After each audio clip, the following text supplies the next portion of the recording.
welcome back po sa Panahon TV mga kababayan. Ngayon po alamin natin kung ano nga ba ang magiging lagay ng panahon sa mga susunod na oras. Base po sa ating forecast, unahin po muna natin itong bagyong Paeng. Ito po ay namataan sa layong 1,102 kilometers. Silangan po yan ng Legazpi City. At ayon nga po kay Pag-asa weather forecaster Alvin Pura, wala pa naman itong direktang epekto sa bansa natin. Taglay po nito ang lakas ng hangin na aabot sa 75 kilometers per hour. At ang gustiness naman po nito yan ay nasa 90 kilometers per hour. At inaasahan nga po na ito ay kikilos west-northwest sa bilis na 15 kilometers per hour. Sa ngayon po, ang nakaka-apekto sa bansa natin ay itong tinatawag na northeast monsoon o hanging amihan at dito po yan sa may bahagi po ng Luzon. So yan po ay magdadala ng mga pag-ulan sa Cagayan Valley, ganun din po sa Cordillera at Ilocos region. So asahan po natin ang maulap na kalangitan sa inyong lugar, ganun din po ang mga mahihinang pag-ulan.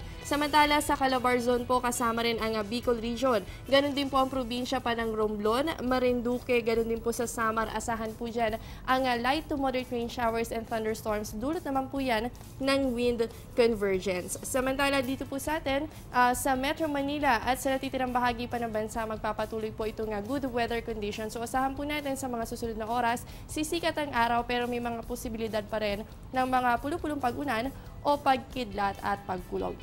At base nga dito sa binabantayan natin kay Bagyong Paeng, ayon nga po kay Pag-asa weather forecaster Alvin Pura, ito po ay dadaan o lilihis sa ating kalupaan. At dahil po yan sa presence ng high pressure area, dito po yan sa may hilagang bahagi ng bansa natin. Dahil po dito sa high pressure area, yan po ay dadaan sa gitna nitong dalawang HPA at hindi na nga po inaasahan na tatama sa ating bansa. O ulitin lamang po natin, wala po tayong nakataas na public storm warning signal ngayong araw. At para po sa ating gale warning, nakataas po ang gale warning ayon sa Pag-asa. Makakaranas po ng maalon hanggang sa napakaalong kondisyon ang eastern seaboards ng central at southern Luzon. Ganon din po sa Visayas. Kaya po sa mga kababayan natin na merong maliliit na sasakyang pandagat, iwasan po muna natin ang pumalaot dahil magiging delikado po ang kondisyon ng karagatan para sa inyo.